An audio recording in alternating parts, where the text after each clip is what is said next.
Hello friend, मैं Krishna Chaudhary math with Krishna के YouTube channel पर आपका स्वागत करता हूं। हम लोग मैथ की क्लास में हमने देखा, इसके प्रीवियस क्लास में हमने पढ़ा अभाज्य संख्या का पता लगाना। किसी भी संख्या का कैसे पता करेंगे कि वो अभाज्य है या नहीं। तो आज की जो क्लास है बहुत ही महत्वपूर्ण क्लास होने वाली है। पहले हम बता दें आपको कि आज की क्लास में हम लोग करने क्या वाले हैं। देखो ध्यान से, हम लोग आज की क्लास में सुपर टेट क्या करेंगे, सुपर टेट के पेपर में हिंदी के पोर्शन को हल करेंगे। सुपर टेट का एक टेस्ट हुआ है लक्ष्य एकेडमी बस्ती।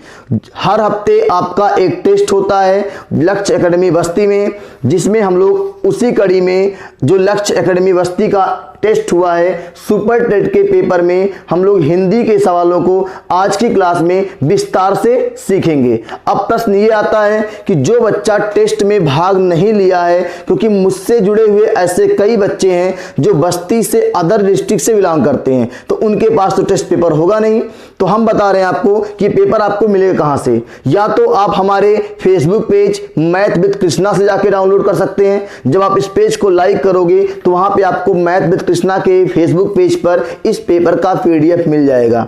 या तो मैं इस वीडियो के डिस्क्रिप्शन में इस पेपर का पीडीएफ लिंक दे दूंगा, आपको मिल जाएगा। अगर कोई समस्या होती है इसके अलावा भी तो आप मेरे व्हाट्सएप नंबर 9670316452 पर मुझसे संपर्क कर सकते हैं।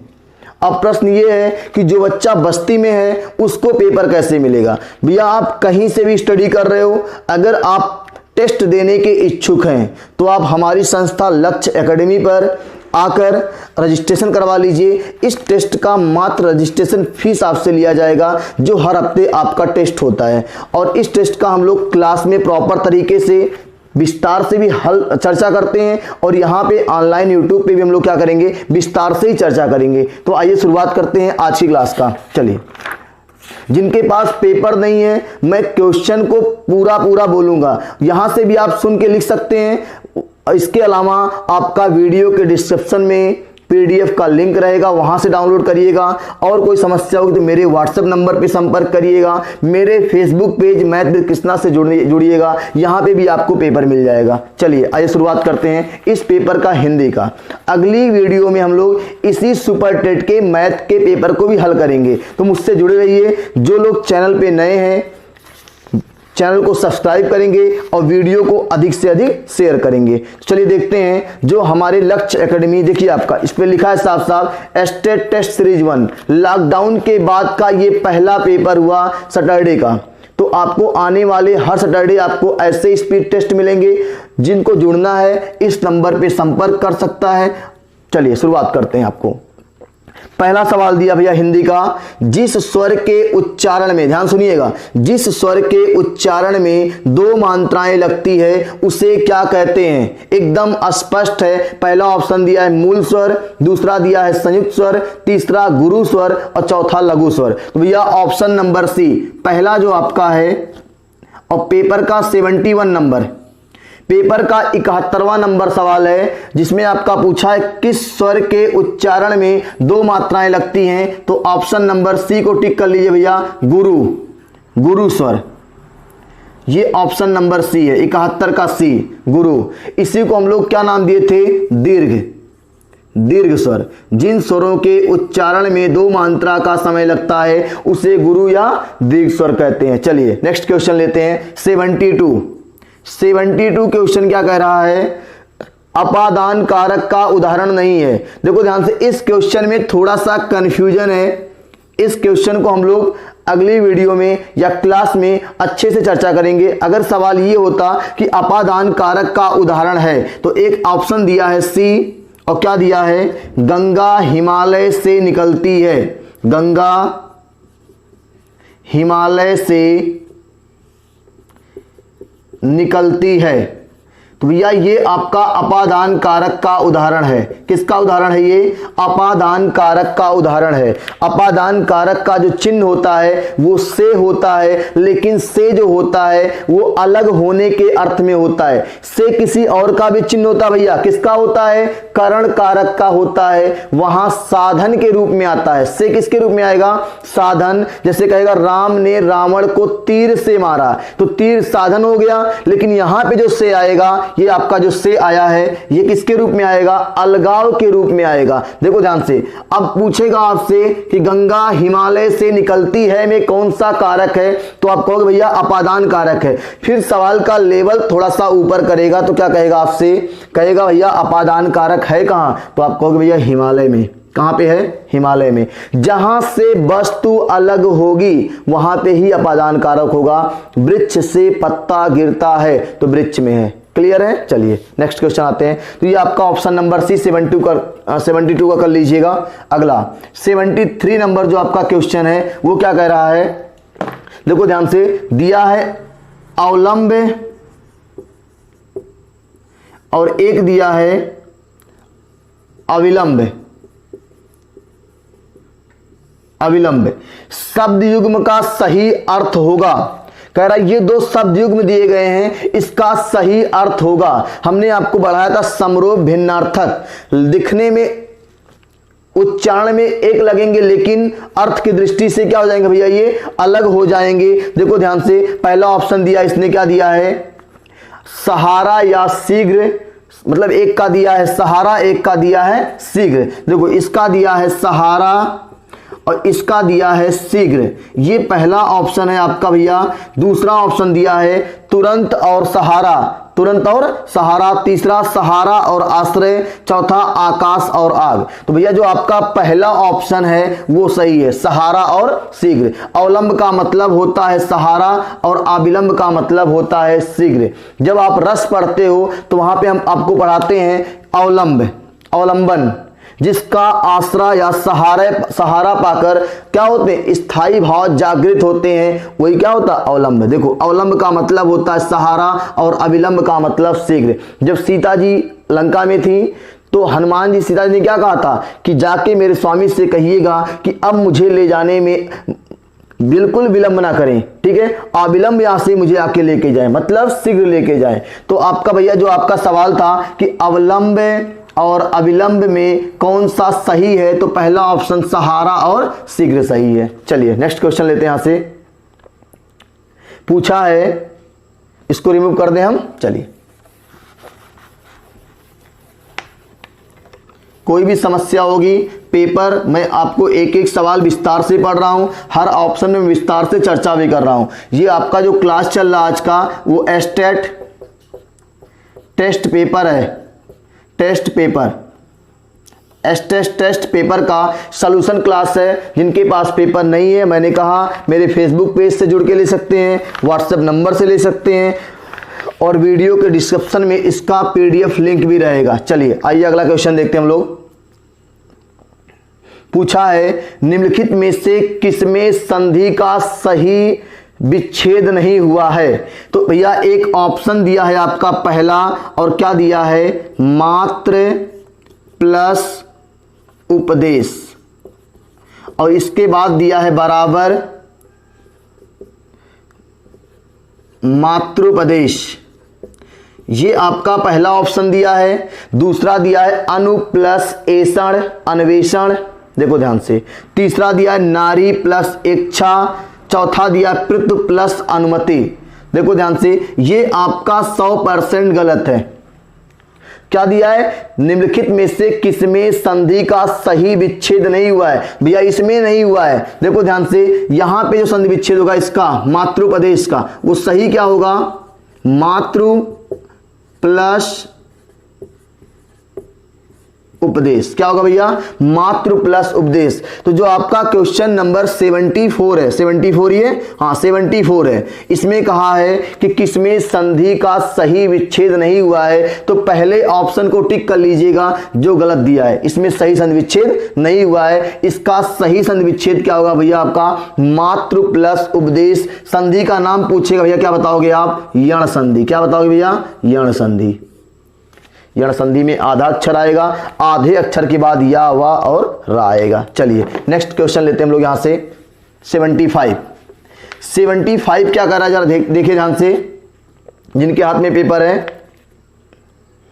चरण कमल समास पद के लिए, चरण कमल समास पद के लिए समास विग्रह का विकल्प होगा। और पहला विकल्प दिया है चरण है जो कमल, दूसरा चरण और कमल, तीसरा कमल और चरण, चौथा चरण में कमल। तो भैया जो आपका पहला ऑप्शन है चरण कमल जो समास होगा वो है, उसका विग्रह जो होगा चरण है जो कमल, चरण है जो कमल। चरण और कमल में समरूपता दिखाई गई है, क्लियर है, तो इसको ठीक करिएगा। 75 का ए ऑप्शन आपका सही है। चरण कमल समास पद के लिए समास विग्रह जो होगा वो होगा चरण है जो कमल। अगला नेक्स्ट क्वेश्चन लेते हैं हम लोग 76 क्या कर रहा है देखिए पेपर में, शुद्ध वर्तनी वाले शब्द का चयन कीजिए। एक दिया है आपका ऐतिहासिक, दूसरा दिया भैया ऐतिहासिक, तीसरा दिया भैया आपका ऐतिहासिक और चौथा ऑप्शन आपका दिया भैया ऐतिहासिक। हमने कहा था वर्तनी से एक सवाल आपका आएगा, अब बताना है इन चारों विकल्प में से किसकी वर्तनी आपकी शुद्ध है। देखिए एक बार ध्यान से, आपको लग रहा है कि चौथा ऑप्शन आपका सही है। क्या सही है आपका? चौथा ऑप्शन आपका सही है, इसको टिक कर लीजिएगा ऐतिहासिक। चलिए नेक्स्ट क्वेश्चन, इसको रिमूव करते हैं।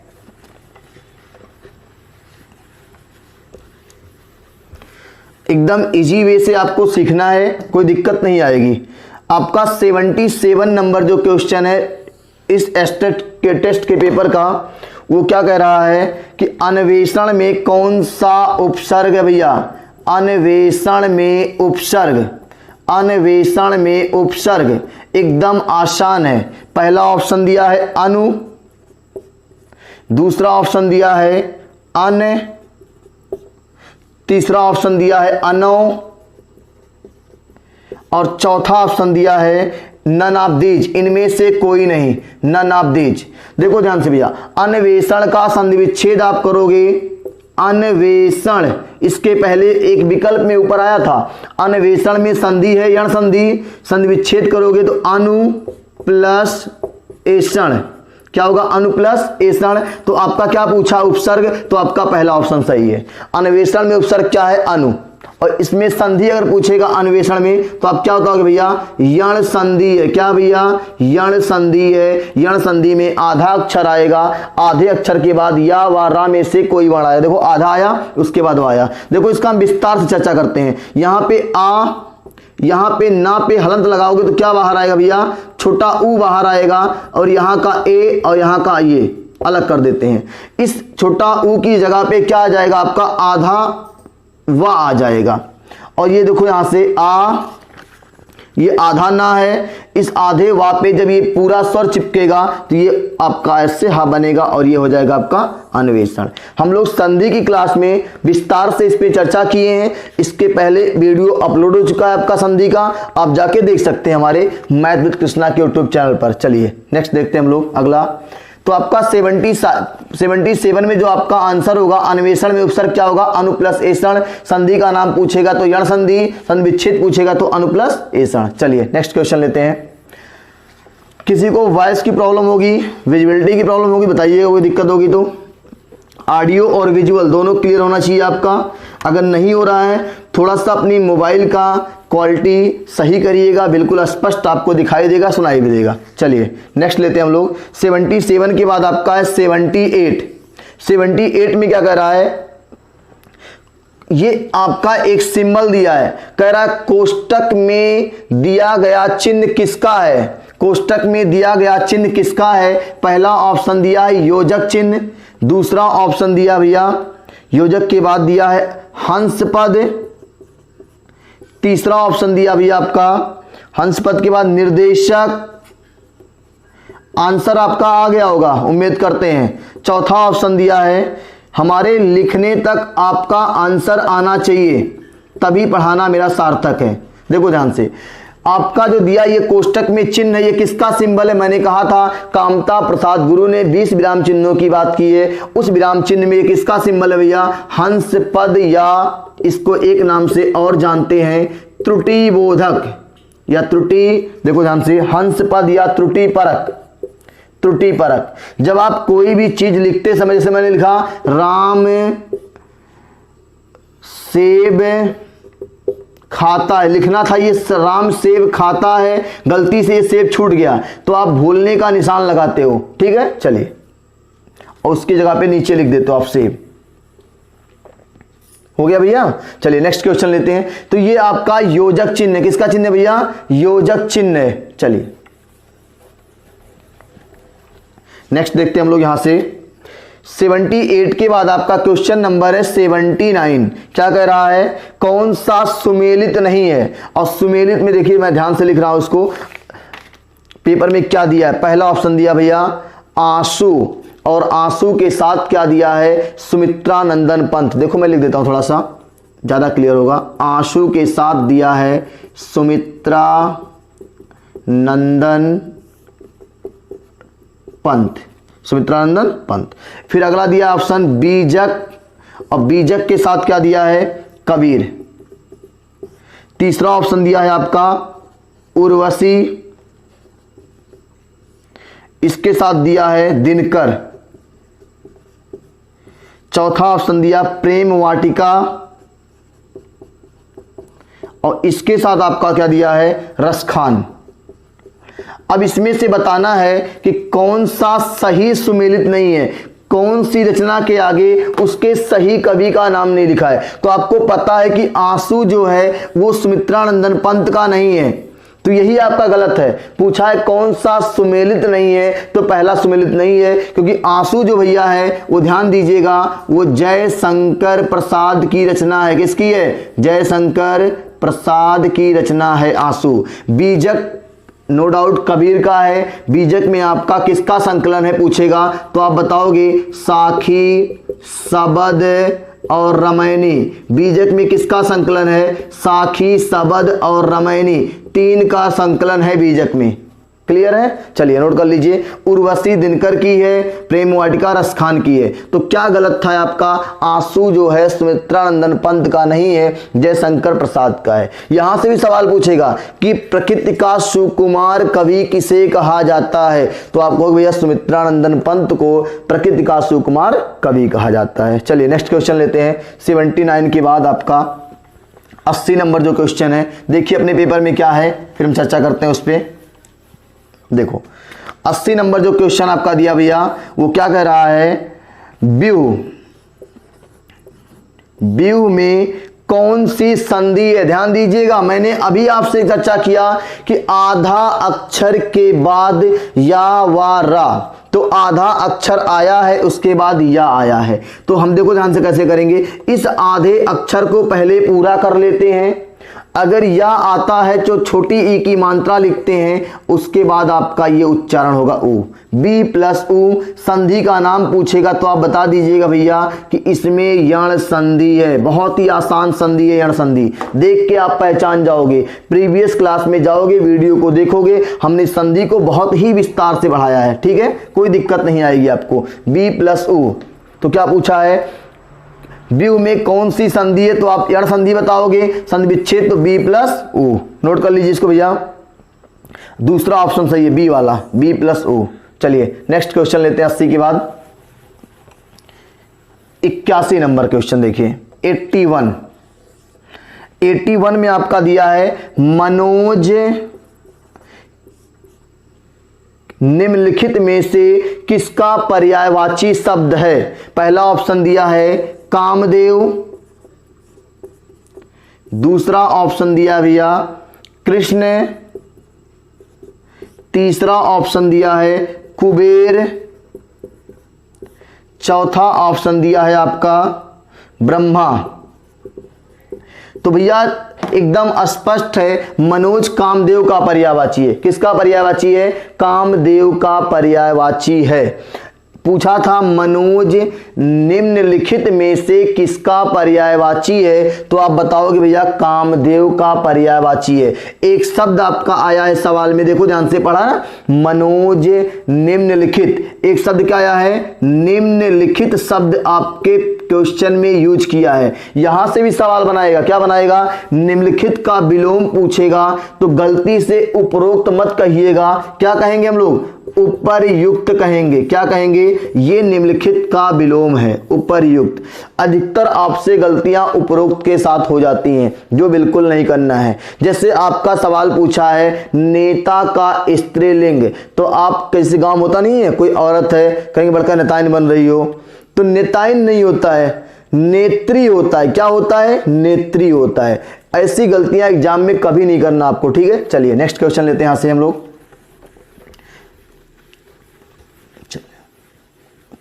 नेक्स्ट क्वेश्चन आपका है 80 के बाद जो है आपका 81 हो गया, 82 क्वेश्चन, 82 नंबर क्वेश्चन जो आपका है वो कह रहा है किस वर्ण में स्पर्श संघर्षी, स्पर्श संघर्षी व्यंजन है। किस वर्ण में स्पर्श संघर्षी व्यंजन है। पहला ऑप्शन दिया है छा, दूसरा ऑप्शन दिया है का, तीसरा ऑप्शन दिया है खा और चौथा ऑप्शन दिया है डा। डा। अब देखो ध्यान से, अगर कह रहा है किस वर्ण में स्पर्श संघर्षी व्यंजन है, देखो ध्यान से, पहला ऑप्शन छा, दूसरा का, तीसरा खा और डा। अब देखो अगर ये का वर्ग का अक्षर है तो इसका मतलब स्पर्श संघर्षी होगा तो पूरा वर्ग होगा, तो ये चा वर्ग जो है वो स्पर्श संघर्षी है, तो इसमें आपका ऑप्शन पहला ए सही हो जाएगा, छा। स्पर्श संघर्षी का मतलब है कि जिह्वा का अग्रभाग तथा कोमल तालु को स्पर्श करते हुए, जिह्वा का अग्रभाग और कोमल तालु को स्पर्श करते हुए सकरे मार्ग से रगड़ के जब क्या होता है हवा बाहर आती है तो उसको क्या बोलेंगे, स्पर्श संघर्षी बोलेंगे। तो क्वेश्चन क्या था आपका, किस वर्ण में स्पर्श संघर्षी व्यंजन है, तो आपका जो चा छा जा आपका ये क्या है, स्पर्श संघर्षी व्यंजन है। भैया पहले ऑप्शन को टिक कर लीजिएगा, ये दोनों आपका तीनों गलत है, ठीक है। चलिए नेक्स्ट क्वेश्चन लेते हैं यहां से अगला। 82 के बाद आपका 83 क्वेश्चन क्या कह रहा है, ध्यान से पढ़िएगा। चक्रपाणी, बहुत ही आसान सवाल है भैया। चक्रपाणी में कौन सा समास है, एकदम स्पष्ट जो आपका पहला ऑप्शन दिया है वो होगा बहुव्रीहि समास। क्या होगा, बहुव्रीहि समास, बहुव्रीहि समास। चक्रपाणी में समास क्या पूछेगा तो क्या बताओगे आप, बहुव्रीहि समास। पहला ऑप्शन ही दिया है, समास विग्रह चक्र है जिसके हाथ में अर्थात विष्णु भगवान, तीसरा अर्थ ले रहा है, इसलिए किस में आएगा, ये बहुव्रीहि समास में आएगा। चलिए नेक्स्ट लेते हैं हम लोग 83 के बाद आपका 84 क्या कह रहा है, आवश्यकता से अधिक धन का त्याग, आवश्यकता से अधिक धन का त्याग, आवश्यकता से अधिक धन का त्याग। इसके लिए एक शब्द क्या आएगा, हमने अनेक शब्दों के लिए एक शब्द कॉन्सेप्ट को पढ़ा, उसमें से पूछा है आवश्यकता से अधिक धन का त्याग के लिए एक शब्द क्या आएगा, तो जो आपका ऑप्शन नंबर भैया बी है उसको सही कर लीजिएगा, अपरिग्रह। अपरिग्रह क्या होगा, अपरिग्रह। चलिए नेक्स्ट क्वेश्चन लेते हैं हम लोग यहां से। नेक्स्ट क्वेश्चन आपका क्या कह रहा है देखते हैं, कह रहा है 85 नंबर जो क्वेश्चन है आपका वो कह रहा है निम्नलिखित में से वाणिक छंद है, वाणिक छंद है। वाणिक छंद में क्या होता है, वर्ण के आधार पे गणना होती है। किसके आधार पे, वर्ण के आधार पे। मात्रिक में क्या होता है भैया, मात्रा के आधार पे। तो देखो वाणिक पूछा है कौन कौन सा है, पहला ऑप्शन दिया उसने भैया इंद्रव्रजा, दूसरा ऑप्शन दिया है सवैया, तीसरा ऑप्शन दिया उसने भैया कवित्व, चौथा ऑप्शन दिया है सभी, ये सभी। तो जहां ऑप्शन में आपको ये सभी दिखता है तो आप 99% प्रिफर करते हो ये सभी को, लेकिन आपको तीनों को देख लेना होता है, चारों को देखना होता है। इंद्रव्रजा भी आपका वाणिक है, सवैया भी वाणिक है, कवित्व भी वाणिक है, तो आप किसको गोला करोगे भैया? ये सभी को गोला करोगे, ऑप्शन नंबर डी को गोला करेंगे। चलिए नेक्स्ट क्वेश्चन लेते हैं यहां से हम लोग। 85 के बाद जो अगला आपका है 86 ये क्या कह रहा है? चरण कमल बंदो हरिराई, चरण मैं लिख देता हूं यहां पे, चरण कमल बंदो हरिराई, चरण कमल बंदो हरिराई में कौन सा अलंकार है? तो आपका पहला उपमा, उपमा में सा सी सम जैसे वाचक शब्द आते कहीं पे है? नहीं है, तो उपमा नहीं होगा। यमक, यमक में क्या होता है? एक शब्द एक दो या दो से अधिक बार आएगा, उसके अर्थ अलग अलग होंगे, कहीं पे ऐसा कुछ दो शब्द दिखाई दिया है? नहीं है। अगला फिर दिया एक विकल्प श्लेष, श्लेष में एक शब्द एक ही बार आता है, उसके अर्थ अलग अलग होते हैं, ऐसा कोई दिया है आपका? नहीं। तो एक विकल्प बचा है आपका क्या? रूपक। क्या दिया भैया? रूपक। ऑप्शन नंबर बी को टिक कर लीजिएगा जिसमें आपका रूपक अलंकार है, ठीक है, रूपक। चलिए चरण कमल बंदो हरिराई में आपका कौन सा अलंकार है भैया? रूपक अलंकार है। इसकी पहचान है उपमेय और उपमान दोनों आपको साथ साथ दिखेंगे। चलिए नेक्स्ट देखिए, हम अलंकार में इसकी चर्चा करेंगे बहुत विस्तार से, ठीक है। चलिए आपका जो 87 नंबर क्वेश्चन है 87, वो कह रहा है निम्नलिखित में से सही वाक्य का चयन करना है। हमने कहा था एक वर्तनी आती है और एक सेंटेंस में आपका चेक करना होता है क्या सेंटेंस सही है, क्या वाक्य सही है। देखो ध्यान से, जैसे आपका एक सवाल पूछेगा पेपर से हटके, मैं बता रहा हूं आपको, श्री कृष्ण के अनेकों नाम हैं, तो सेंटेंस गलत है। क्यों गलत है? अनेकों नहीं होता भैया, अनेक होता है। क्या होता है? अनेक होता है, क्योंकि एक का बहुवचन क्या होता है? अनेक होता है। तो यहां पे जो 87 में पहला ऑप्शन दिया है आकाशवाणी से यह समाचार कहा गया, नहीं, बिल्कुल गलत है, ठीक है। दूसरा कहा है आकाशवाणी से यह समाचार प्रसारित किया गया, एकदम सही है। तो ऑप्शन नंबर भैया बी को टिक कर लीजिएगा। कह रहा कौन सा वाक्य सही है, तो आप ऑप्शन नंबर बी को टिक करेंगे, आकाशवाणी से यह समाचार प्रसारित किया गया। नोट करिए, आकाशवाणी से यह समाचार प्रकाशित किया गया, ये सही है आपका। अगला देखते हैं 88 नंबर सवाल क्या कह रहा है? अवनी, अवनी का विलोम शब्द होगा। अवनी का विलोम, पहला ऑप्शन देखिए ध्यान से, मैं चारों ऑप्शन रख रहा हूं आपके सामने। पहला है जल, आप टिक करिए जल्दी से आंसर करिए। जल, पाताल, तीसरा भैया आपका दिया है आसमान, चौथा आपका दिया भैया यहां से अंबर। चार विकल्प आपके सामने हैं और पूछा है अवनी का विलोम शब्द होगा। जल्दी से आंसर करिए। ये जो आपका जल है इसका विलोम होता है थल। क्या होता है? थल। ये जो आपका पाताल है इसका विलोम होता है आकाश। आसमान जो है इसका विलोम होता है धरती। अब आपका बचा अंबर, ये आपका सही है। अवनी का विलोम क्या होगा भैया? अंबर होगा। नोट करिए, ये आपका 88 नंबर सवाल है। नेक्स्ट क्वेश्चन पे आते हैं 89 पे, 89 पे। 89 देखो, 89 जो आपका क्या कह रहा है, बहुत ही इंटरेस्टिंग सवाल है 89। सारंग लय सारंग चली, एक लाइन में लिख देता हूं यहां पे, सारंग लय सारंग चली कई सारंग की ओट सारंग झीनो पाई के सारंग कई गई चोट। भैया एक लाइन आपका दिया है कि सारंग ले सारंग चली कई सारंग की ओट, सारंग झीनो पाई के सारंग कई गई चोट।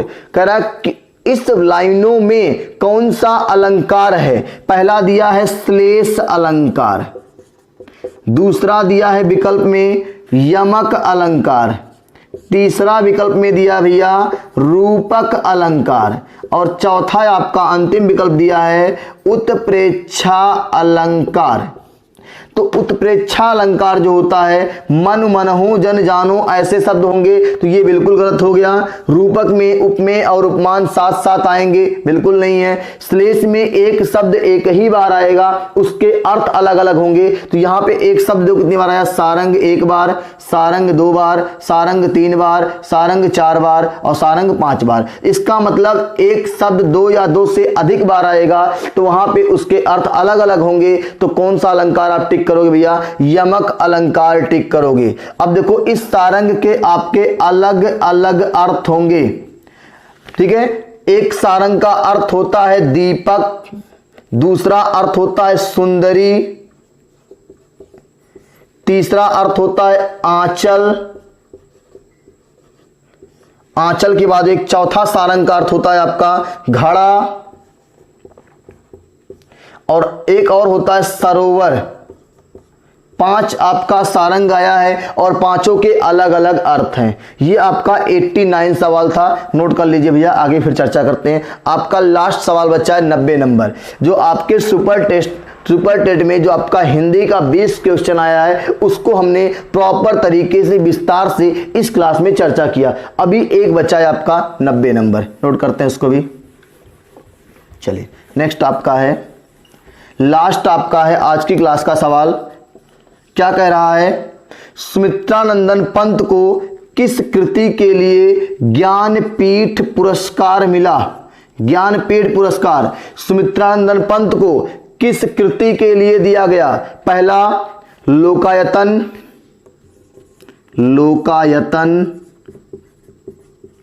दूसरा युगवाणी, तीसरा चिदंबरा, चौथा आपका लास्ट ऑप्शन है स्वर्णधूलि। पूछा है कि सुमित्रानंदन